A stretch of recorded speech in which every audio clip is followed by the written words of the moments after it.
Welcome everyone to this kind of second shared learning event for the Key Agency LDP Collaborative Pilot. Just want to go on to the next slide. So, yeah, just to give a brief outline of what we're going to be covering today. Basically, we're going to have a bit of a summary of the key progress since the last shared learning event, which was just over a year ago now. A bit of a high-level overview of a SWOT analysis of the pilot projects. And then we're going to spend quite a bit of time listening from the pilot planning authorities that have been involved in the project and get some feedback from them, and also the key agencies that have been involved. And then a bit of discussion on the lessons learned and the process impact. Then we're going to open up for a Q&A session for opportunity for everybody to ask any questions or any thoughts from anybody attending today.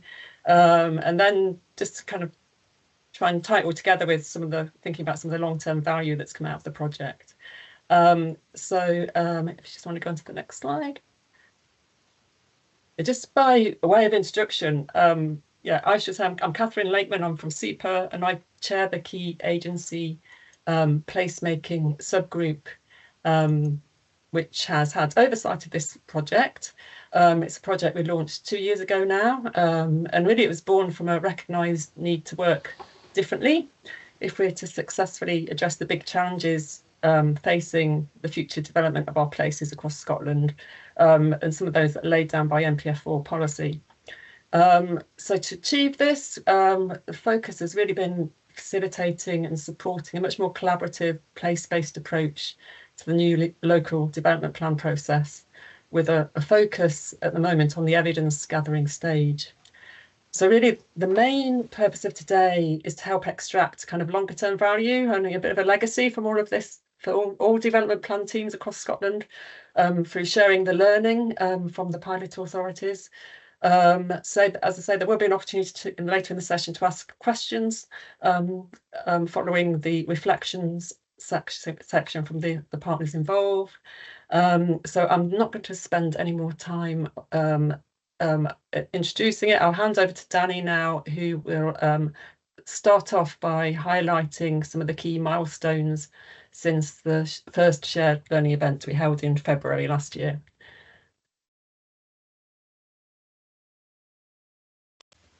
Hi there, thanks Catherine, and just to keep this very brief, but our 4 remaining pilots have gone through at various different stages. 5 were early out and they submitted their evidence report. They worked very, very well to get through that. They have some feedback from the reporters that they had to make some adjustments to that. But I think those are mainly minor things, but they're looking at those just now and will address those. Highland, they'd come from a very different place. They had a lot of evidence at an early stage, and they decided to look at the particular area of Caithness, building upon that and building into almost a kind of portfolio type of approach to the areas within their local development plan as they put it towards evidence reports. They're heading towards that later this year. Friends up in the Western Isles, Corlout, Nunning and Sear, they are about to go into their analysis workshops. They carried out their corporate ones earlier on, and later on in the summer of last year they did their evidence mapping. Very, very successful look at Barra and South Uist and Battersea as well. And you know, some very, very interesting kind of deep dives into what the evidence was telling them there. So they're going to be heading off shortly to do their analysis of that, and we're looking forward to seeing how that goes for them. And Midlothian have gone through and successfully, and we'll hear about, you know, how things were for them as we hear from them all later on. So they're all at slightly different stages, all had slightly different approaches, very different geographies, and I think there's an issue there about you know, our expectations around, you know, one size not fitting all.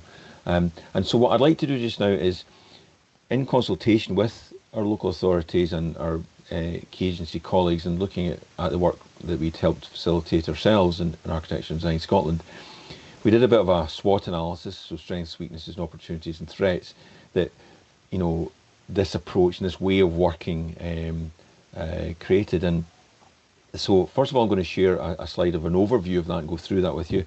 And then we're going to go on to our colleagues at the pilot authority to get their take on it from their point of view about what worked and didn't work for them, and get their particular spins from their own places. And then we'll have a wee bit of a feedback from our key agency colleagues. So we have a delay here in our slides, unfortunately. There we go. So, so hopefully you can all see this, and if you can't see the detailed writing, we'll be able to share some slides and stuff later on as well. But in terms of an overview, the approach, generally speaking, looking back at it in hindsight, the strengths were that it was multi-agency, it was place-focused. Within the local authorities, it was multi-department. It built in time, so it looked at places in time, and it built in a kind of timeline to do the work. It was data-driven, and the analysis was built from that data. Involved peer learning across departments, but also from the other local authorities who were working in it, and across agencies as well. I think this had provided team development, particularly within the planning teams. Unified approach, so that there's this kind of ubiquity across the different local authorities, and it encouraged written and graphic evidence of this process to take place. Weaknesses might be that the local authorities, as I suggested already, were at different stages, and it was reliant on the skills and capacities that they had, which varied quite significantly. And also, I think perhaps something that could be underestimated was that they had very different geographies and scales of place. And there was also a slight weakness in that perhaps the comprehensiveness of the work undertaken had a risk of looking beyond the gate check, and rather than, you know, the specific purpose at hand, which was to meet the expectations of DPAA. A lot of these were done online. Can everybody hear me okay? Yeah. It was online, but actually there was a problem that, you know, that works for some people, but the ones that we did in person, there were benefits there as well. So there's something around there. They require a very strong yet sensitive facilitation, and that, you know, can be quite onerous and requires particular skills. Very reliant on leadership within the local authorities, and it was potentially quite onerous for local CAG reps. Opportunities that there are, we have produced some online skills packages on the back of these that we can share with and are shared already on our website. There's opportunities for inter-authority learning, and there's a strong foundation now for local development plan production. I think in local authorities we've heard that there's ongoing departmental cooperation and skills for life that people have gained, and you know, I think most people have recognised whilst there's an initial investment, it's more efficient and effective in the long term. Looking at the threats, well, one thing that some of you may have heard, there's a change of focus for Architecture and Design Scotland. We're moving away from planning and more towards design of built environment. So our own role within the key agency group is going to be changing. But also we've had significant feedback from local authorities that their own staff and capacities change and are quite volatile, potential and vulnerable. So that's a risk.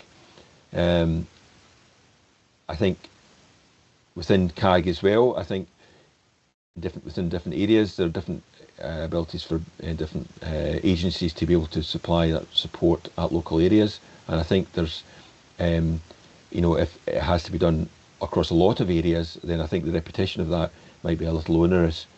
And, you know, potentially if there were changes in Scottish Government priorities, we're not saying there are just now, but, you know, the kind of the work put into this type of approach is based on, you know, MPF4 priorities, etc. if you set something up like that, then you've got to have enough flexibility in it to be adaptable down the line as well. But I think we were suggesting it was more of an approach as well as a methodology. So that's the overview of it. I think it would be useful now to go on and hear from our friends from the pilots, and we'll have 5 minutes from each of those pilot authorities, and get their key thoughts on how it was for them. So, how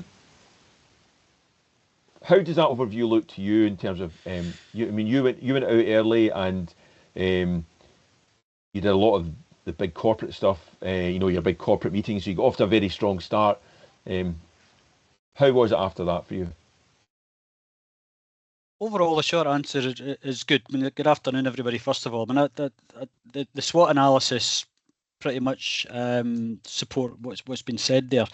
I'll highlight, if I can, some of the insights and reflections we have in the process. And then I'll throw you a wee wobbly, Daniel and Kate, because I said I wouldn't do a slide, but I've got 2 slides which I was looking at, and I'll share those in a moment. I'll stay within my 5 minutes though. Key insights for me and the feedback is the process through the CAG group has been that we've had honest brokers. As the group has acted as an honest broker for us. We asked them to be a critical friend in what we're doing and help us in an approach to preparing the plan, but also the evidence report before that. So that's been helpful. I suspect at times there's not been as much honesty or transparency as basically people have been too polite. If we're getting something wrong, I think we're really looking to hear about that. There was there was polite conversation, which was helpful. We were getting nudged in certain directions if there was a question mark over our approach to things. But that's the honest broker part of it, so that's good. We're all too polite in each other's company sometimes, I think, and that's not a criticism. That's really just kind of what I'm taking from it. The process we approached is brought together. You've touched on it already, Daniel. Brought together our services across the corporate body. That was good for us, and we've tried to maintain that momentum. It's wavered at times. We have to keep reminding people this is LDP, this is what we're doing, but we're trying to make it more relevant, and I think we're getting there now. It's only taken me about 30 years to get to that position, but I think with your help, we've actually made some tangible progress this time. The process we went through has acted as a basis for our evidence report. It's also helped to shape the evidence report, and it's given us a basis to explore options for the local development plan in its format. In terms of the impact on our working methods, it's confirmed our desire to have a place-led plan and also the evidence report rather than one that's topic-based. Absolutely, I'm under everything we've been through has just reinforced that position. It's also the grouping has also supported the role of place through the LDP process more generally. What we were talking about there is the evidence report is about telling a story of 5 places and the issues we need to deal with. We believe a form template cannot do that, so we're trying to have a narrative there.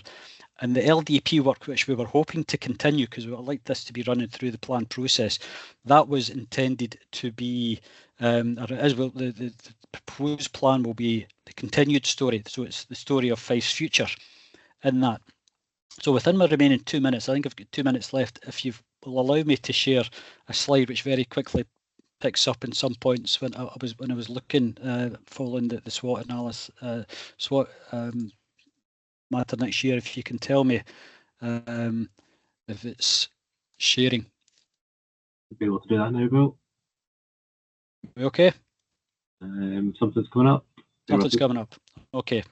There you go. I'll stay within my time. I've got a minute and a half. I think I've got a minute and a half or so in my reckoning.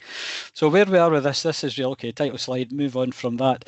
This is, I know it's going to be hard to read, but I'm happy to share this later on. This is a kind of a crude schematic of what I was looking for in the first instance.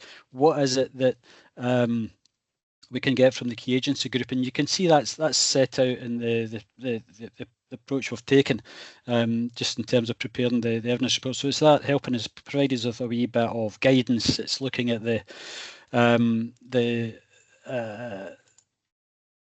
acting as that critical friend, as I mentioned. But if I move on to what we actually achieved, and I'm looking at the bottom right-hand side of this, there is that from my point of view, there's some question marks over whether did we have a look at the. So I'm struggling to read that myself in the. Yeah, was the storyboarding side, the facilitating, that helped, that worked well. I think we helped integrate the climate work and evidence into the both the evidence report, and that will go into the LDP. I'll put a question mark against shared checking spatial data sources. I think we have achieved that. The key agencies might want to question that. DPA might want to question that. Guidance in the LDP, yes, we've got that. Since checking the technical papers, no, because we didn't go down that route in the same way as I thought we would. So I'll leave it at that just now. That's my summary. Overall positive. It's a pity it's not going ahead further, but we will carry forward the learning we've taken from it. Well, thank you very much, Bill. That's excellent. Stop sharing. Yes. That's fine. Okay, thanks very much. We'll go on to Grant in Midlothian now. Grant, hello. How was the experience for you? I didn't have the pleasure of working in your particular project, but you were one of the early ones as well, and you got through. But I'd be interested, get your own take on that. Yeah, good afternoon, everyone. Thanks very much. Like Bill, overall, it was positive. It was something that we were, as a whole team, we were grateful to be involved in. And as part of the preparation before this, I think one of the prompts for me was, were there any surprises? And in a positive way that there weren't. And there were two reasons for that. There's a tremendous amount of preparation went into the workshop sessions, led by and facilitated by the key agencies and by yourselves. And that you touched on that earlier, that there's a lot of work went in up front, but we have sort of been able to reap the benefit of that going through the process. And it did help us think, although we went on a topic-based approach for our evidence report, it really did influence our place-based thinking as we were producing the evidence report, and will be and has been helping us feed into producing a place-based approach proposed plan, and what that might look like. I think that the SWOT analysis the screen that was up earlier, I think it was very, very reflective for us. It was a shame in terms of for our perspective that we'd started on our evidence report preparation prior to getting into full production mode, work mode with CAG, and I think it would have helped us if we'd been able to start them at the same time. But these things, you just got to start with and work from where you're at. So what I think one of the big things for us as well is and I mentioned this last time and I mention it again, I think it's the relationship building that you get from it's been really helpful for us, particularly with key agencies, but other stakeholders as well. It's helped us, I think, with the relationship building in terms of the site assessments that we've been going through after our call for ideas, because it's been contacting many of the same people that we were involved in the workshops with. So that's been helpful. And it just also, I think, it's confirmed that there is an appetite from our other stakeholders to be involved and letting them know who we are, what we're trying to achieve. And it's been very good to get all those different inputs, different opinions, input. So that's been helpful for us. There was just one thing I was going to say. Yeah. I think that's probably the one thing I wanted to finish on, what I was really, and is disappointment that we're not being able to work with you going forward, because we were really keen to be able to get key agencies input on as a collective group on site briefs for the proposed plan. But I still think we'll be able to get that input, but maybe not in as a, but it just in a different way. So, but we, as I say, we built on those relationships before, so that's been really helpful to us. I'll stop there if I may. Well, very, very interesting, and the key thing you mentioned there as well, that kind of thing, everybody came onto this at a different position, so thanks very much, Grant, and you know, lots of things that you'll be able to continue on despite the, you know, this stage being over, so thanks very much. I'm just noting from the Q&A or the chat that some people are maybe not seeing the slides moving on. They are moving along, and I'm hearing from others that they are moving, so we will be able to share the recorded version of it and the slides later on if you're not managing to do that on your own system, so be assured of that. We'll move to Highland now, David Cowie, and David, in a big country, you're up there, very different from other places, and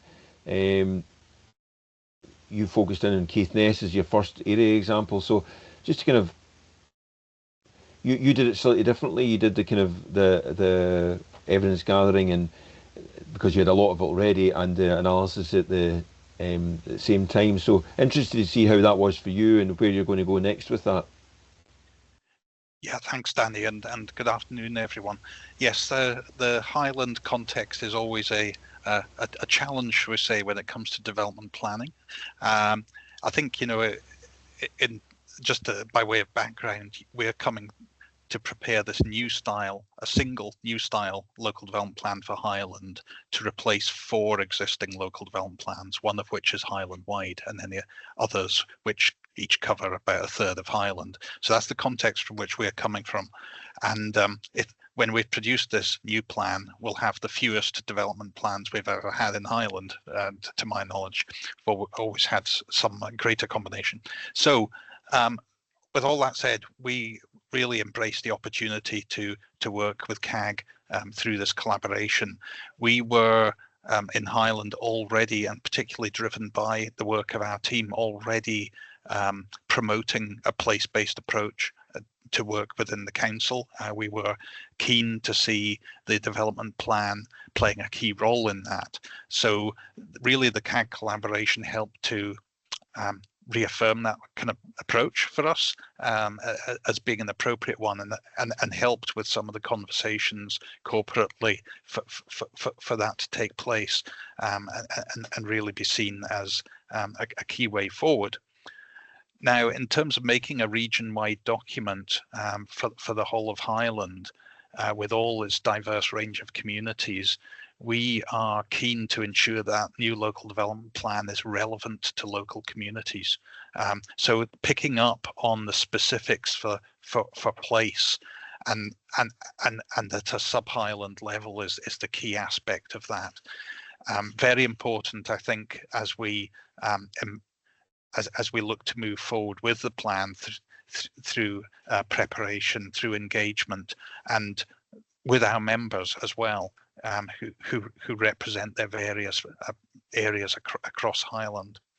So that will, you know, we're hoping help to give confidence that the plan will show consciousness to local issues and priorities that we're identifying. And a key part in this early stage of evidence gathering, as Danny's briefly referred to, is our production of area profiles. So essentially, you could say in broad terms, our evidence work so far has comprised 2 parts. One part is largely topic based, but you know, what we've done there is we've tried to tell the particular story from a Highland perspective, and we've described those as unique challenges. We've packaged those up under unique challenges.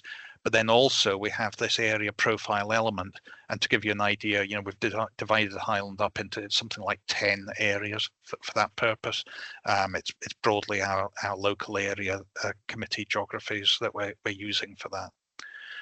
Now, how do we actually achieve that? Danny's mentioned, we took one of those areas, Caithness, for the purposes of the collaboration workshops with CAG, to have a go at the approach. How does that leave us on rolling that approach out across the rest of Highland? It does present some issues in terms of capacity, and absolutely agree that the SWOT analysis that was presented on the slide earlier, again, I think we feel it picks up on key things that we've experienced through this approach. We were keen to ensure a repeatability of the method, but I think also reflecting what was said, one size doesn't fit all. That both applies, I think, to an extent, when you're looking across Scotland, one size doesn't fit all between all authorities, but also sometimes within an authority, one size doesn't fit all. It's not always exactly the same approach we should be taking in each area. We just need to ensure sufficient compatibility so that when we bring the evidence together, it makes sense and we can read across it. So I think there will be some evolution of our approach, and we're already seeing that. So how we're actually delivering an undertaking, as it were, the local evidence gathering for the local areas does vary a bit from area to area, and that is a key part of that is that we're looking to align with other work that's going on, and what other work is going on varies from area to area. So we're looking to minimize consultation confusion out there amongst stakeholders and the public. We're looking to minimize duplication, and we're looking to minimize the old consultation fatigue as well.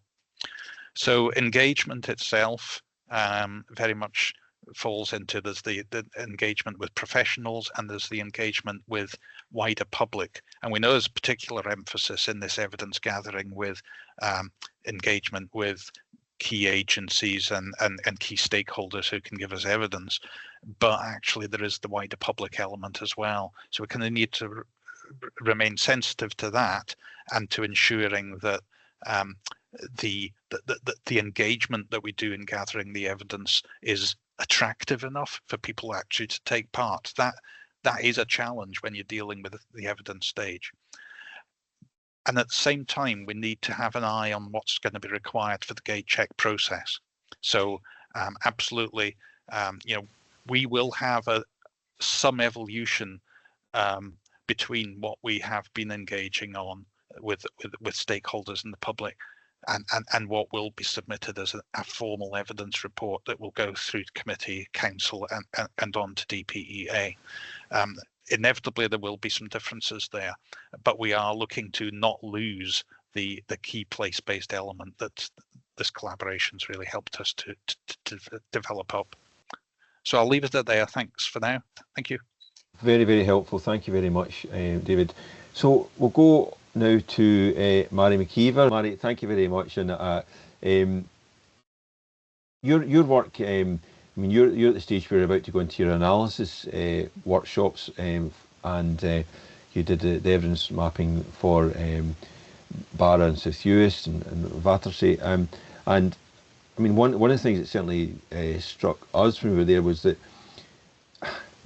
because you're in a remote area, and a lot of the issues were very, very pointed and poignant, particularly around climate, etc., that we felt that, they were affecting people's everyday lives immediately. So is there anything that, was helpful in that process to get that clearly through for yourself? And were there any surprises, I suppose, as well? So it'd be really interesting, because we thought your one was quite unique in that regard. Yeah. Thanks, Danny. Yeah, definitely. During the workshops that we ran, the collaborative workshop around South Uist and Barra, climate change came through very strongly as a key concern and topic that needs to be addressed in the forthcoming plan. Climate change was expressed as a lived experience by a number of participants, stakeholders and officers. That's been through contemporary impacts, for example, including increased storm and weather events that's impacting on transport and infrastructure, but also ongoing changes in the coastal landscape and how that's impacting on current development and potential for future development. That was expressed by several participants. But also longer term thinking around flooding, coastal change and inundation, how this will impact on livelihoods, croftland, natural heritage designations and the potential on individual houses or developments, but also whole settlements, and that's something we'll have to take cognizance of. Regarding data around that, we're benefiting in our area from pretty up-to-date data from SEPA and other stakeholders around climate change and flooding and these kind of aspects that will inform our planning, for example, around coastal planning. But just one issue, I suppose, we've picked up in terms of data, that we've identified that the coastal vulnerability data is tied into the SIMD, the Scottish Indices of Multiple Deprivation, which don't capture disadvantage or deprivation well in rural and low population areas. So that's a watch for other authorities maybe as well to see what other metadata sort of is embedded within that. In reality, though, coastal change is impacting significant portions of the land here and existing settlement. So this will feed into our evidence report and then into the policies and spatial strategies for the emerging new local development plan. Positively, though, climate change is a topic that a good proportion of our elected members are already engaging with and asking questions on before we've even got to topic-specific LDP workshops with them. It's coming up in discussions in cases at planning application boards and local review bodies, and members are asking credible questions on data and modelling around this, because it's a real and contemporary consideration for them and their constituents. We're very aware of the need to strengthen our communities and community and infrastructure resilience, and this may involve difficult decisions and discussions, but it's opening up these lines of discussion on an important topic that's going to be critical to inform these islands going forward. So yeah, it was a strong theme in our workshops. Thanks very much, Mary, and that kind of unique perspective. But I think it's one of these things that I think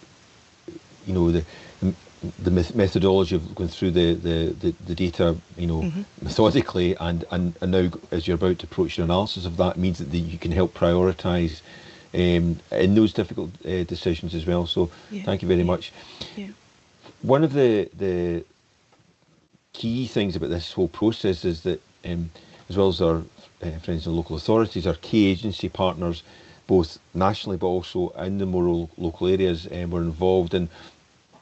Catherine led a lot of the early work on this, but in each of these we have got a number of our key agency colleagues with us today, and I'm wondering if anybody would like to kind of from that group kind of fill in how they felt the process was for them. Certainly we're very aware that there was a lot of time involved in it, but it'd be interesting to get a wee bit of feedback on that just now, if that's possible, and maybe if nobody's going to jump out on that one, Catherine, perhaps you might want to reflect on that one yourself. Yeah, I'm hoping that some of the agencies here today were involved with some of the pilots and can provide some, might be able to provide some thoughts and reflections on how it's worked from a key agency perspective. Don't know anyone here.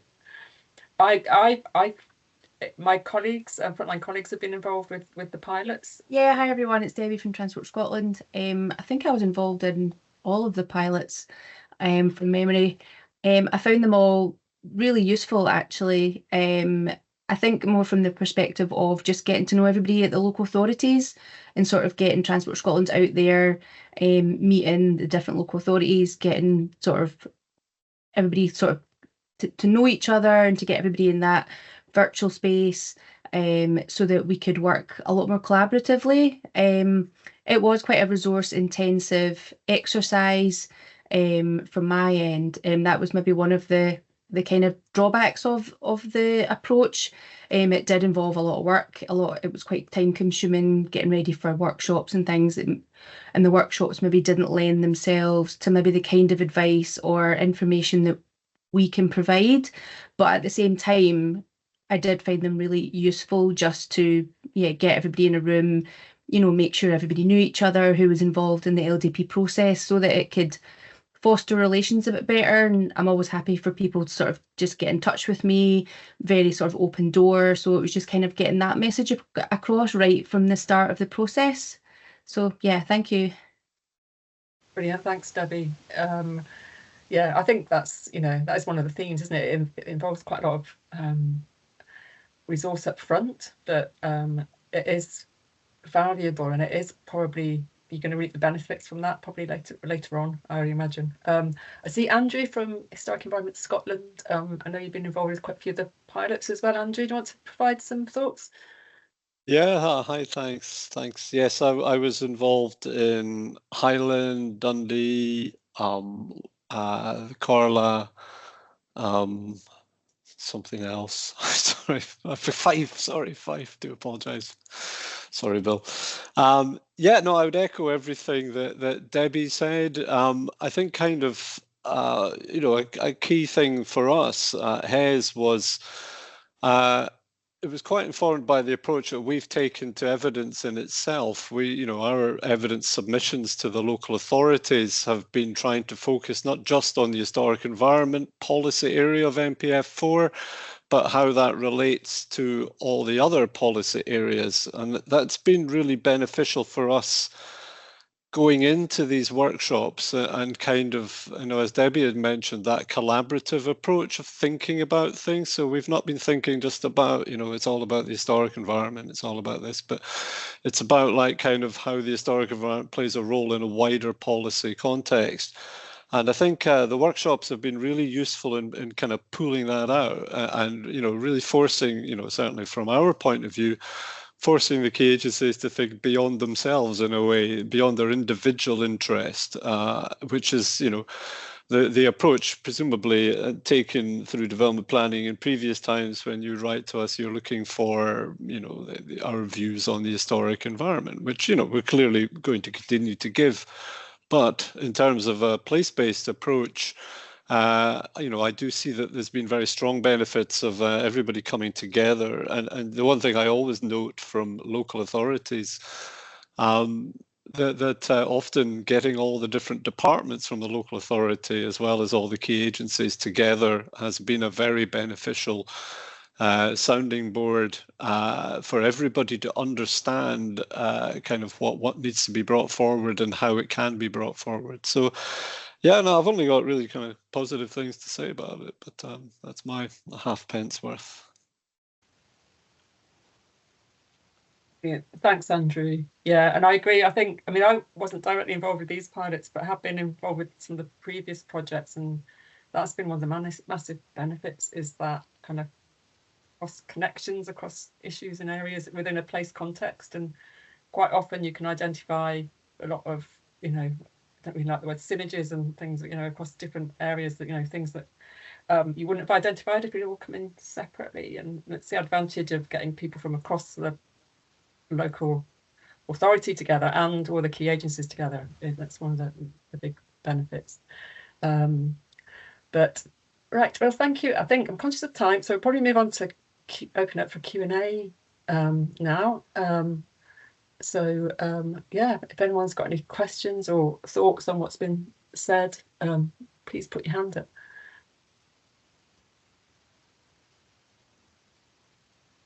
Ideally, if people want to put their hands up and come in, we can bring them in just now.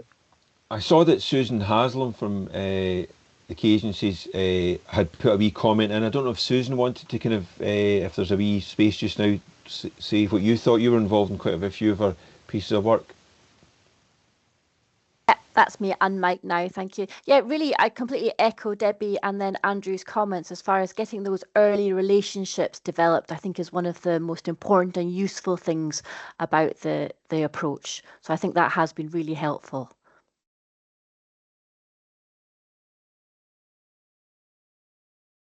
Mary, just come in. Yeah, just not a question, but just a kind of thanks to the key agencies. That this is a new way of working for us all in many ways.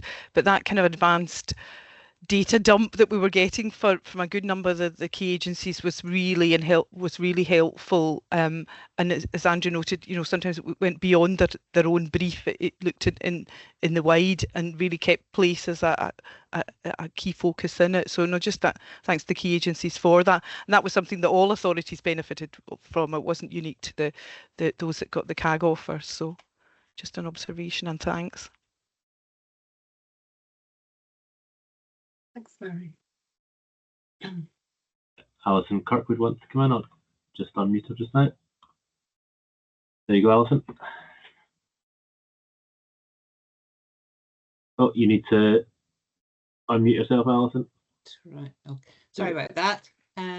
Yeah, just from a DPA and I suppose gate check point of view, in terms of the evidence reports that we've seen so far, some of the issues that have been coming up is the kind of the recording of the engagement that's been taking place and getting copies of it, whether it's minutes of meetings or comments that are coming back. But I thought it was interesting what was said about the kind of the collaborative thinking, and it was really, I suppose, a thing to think about in terms of a lot of authorities that kind of, I think, send draft topic schedules if they're going down that route to the relevant agency, and so they're only really commenting on their specific point of interest. But I think there have been some authorities that have kind of looked across the evidence report as a whole, which is, I suppose, allows agencies to reflect on the implications out with their particular field of interest. But obviously there would be resource and time implications if that was done, and it kind of leads you more to a consultation on an evidence report, which isn't the idea. So I say it's just a kind of weighing up the pros and cons and whether any of the agencies or authorities have views on that.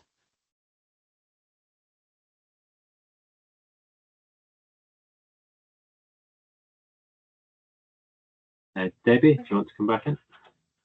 Yeah, it's definitely something that we've discussed in the key agency group, that we are now only seeing kind of parts of the evidence report rather than the whole thing. Before we would get sent the whole main issues report and we would review it and see how sort of different parts maybe relate to different sections, but we're not getting that anymore. And yeah, you've highlighted it's really resource intensive just looking at, for me, the transport one and the infrastructure one. If that's the road that local authorities are going down, we're only seeing those specific topic papers. I don't have time to look at the housing and the other things that might be out there as different kinds of topic papers as well. I don't have time to review those. So it's definitely, I think, a kind of byproduct of the approach and how we are now quite siloed in the evidence that we see.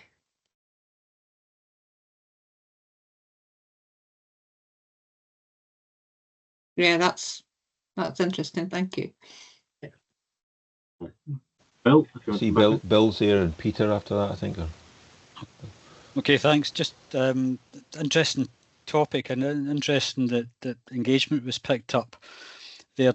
Debbie and I had a chat a couple of weeks ago just on our resubmission and part of the evidence around that. I think I started the call, they said, "How are you doing?" My first comment was, "Well, I'm missing main issues reports," because I think there was so much to offer from that approach, and one of the big benefits was engagement. I know that consultation on a draft evidence report is not what was being sought. I just wonder if somewhere somebody's regretting that and thinking that's actually a tidier way to do it, albeit maybe managing how that happens, because there is so much that comes out of it. But I'm saying that with the knowledge and acknowledgement that this is new to everybody.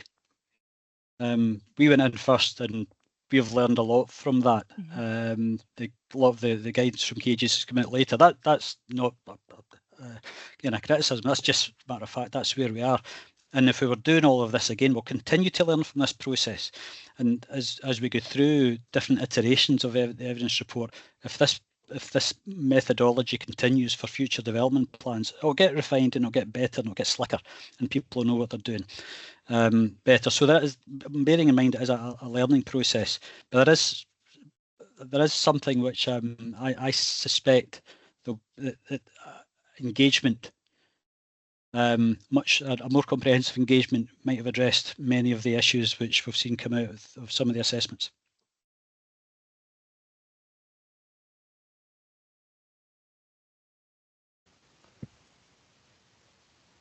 Thanks, Bill. I don't know if there's anybody else got any more comments coming through, because one of the things I think we wanted to do and before the end was to have a wee reflection, just and it's open to everybody, but particularly from the people who have contributed so far as well, to look at the long-term value of this, because this was for the immediate benefit of getting to the evidence reports and then moving on to the next stage in development of local development plans. But I think even if this pilot is coming to an end, I think there are some learning and benefits that continue, and we've hinted at those some of those already in the SWOT analysis. But even if we just next few minutes have a conversation about that, that'd be I think useful to share.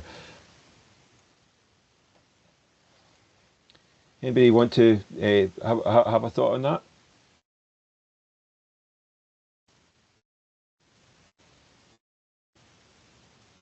I mean, I know, Mari, when we had conversations before, there was a lot of work getting done now, but would inform the next stages, even if we weren't necessarily with you as well. And see, David, you've got a hand up as well. So I'd be interested. Maybe I'll go to David first, and Mari, if you maybe then come back and give us a wee thought on that, it'd be useful to know how this might help you longer term as well.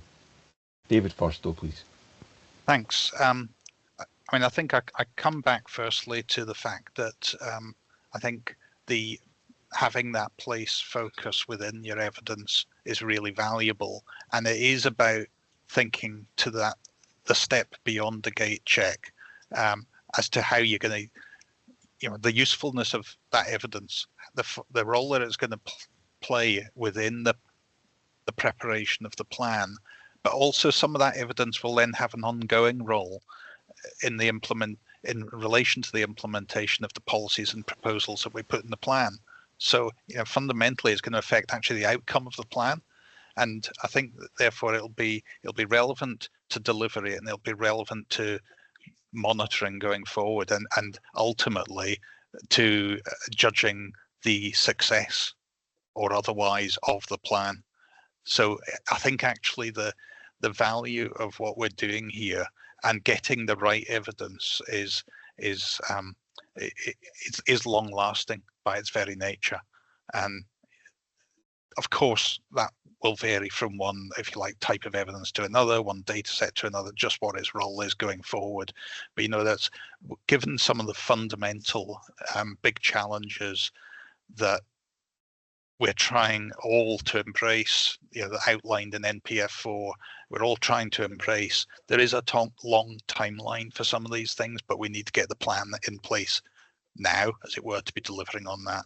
So I think the big, whether it's big headline issues of NPF4 around housing delivery, around energy transition, around the climate and the ecological emergency and biodiversity enhancement requirements, these sorts of things, trying to relate those then to the local place is really important in order to actually end up with something that that's deliverable, that'll make a difference at a local level, and by its very nature sort of cumulatively to a whole local authority area or a whole region. So yeah, that's as I see it. I think that there is a long-term opportunity through this approach, and in 10 years' time, when we're preparing our next round of LDPs, we can reflect back and see how successful,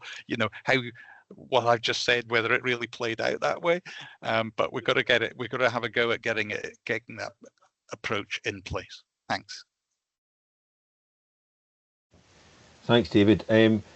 Mari, I think, any wee final thoughts before we kind of look at wrapping things up and give Catherine the owners a job of bringing all of us together.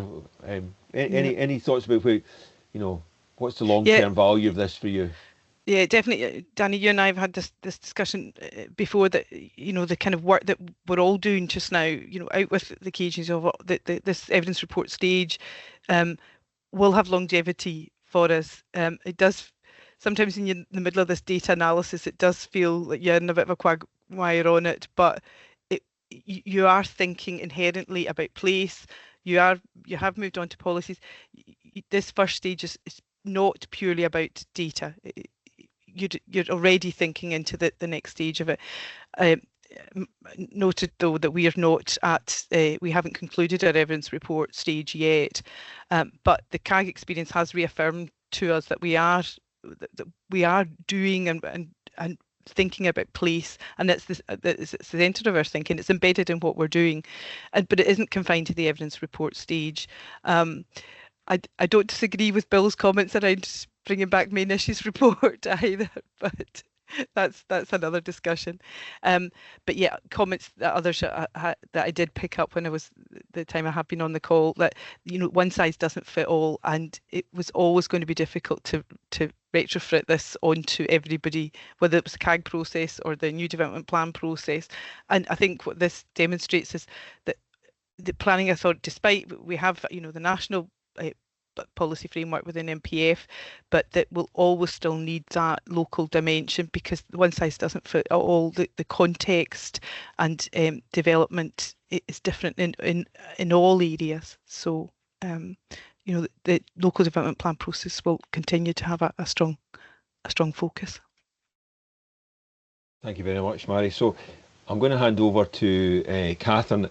Just before I do so, just a few wee things have been coming through in the chat there. Some people thinking about, what would local authorities be expecting of key agencies in the future to help with their local development plans as they move forward. So that is definitely a one for another discussion. But I think certainly, hopefully this kind of conversation would prime that and how they might contribute to the delivery programme alongside the proposed plan. So, Catherine, what do you make of what you've heard and where we might continue to learn? I've put out on this last slide a link to the resources that we have compiled together as a group of people, and they're on our Architecture and Design Scotland website, and people can look at how to do these sort of things if they haven't got to that stage or they want to do it again in the future.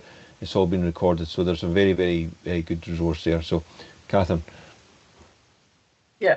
Thanks, Danny, and thanks everybody for contributing towards today. That's been really, really interesting to hear everybody's reflections, and really positive to hear that on the whole, I think everyone's found it a really positive experience, albeit there have been some challenges. And I think some of the key takeaways for me are that there's real value in doing the place-based approach, and it has been really valuable, but you can't be too prescriptive about it. There's something about making sure it fits your geography, the timelines, and where you are in the development of the plan.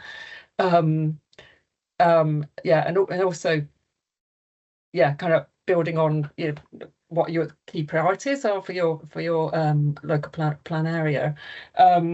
In terms of the main challenges, I guess, facing your areas. I do think one of the things that struck me is that yes, it has quite a bit of work and quite a bit of resources up front, but I think if you do take a place-based approach, it sets you up to be on the front foot for the next stages of the plan. You're already thinking in terms of places and what the evidence means for the places, and so you're setting yourself up you're in a good place for moving on to the next stage of the plan preparation, and as David was saying as well, in the delivery programme as well, it follows right through.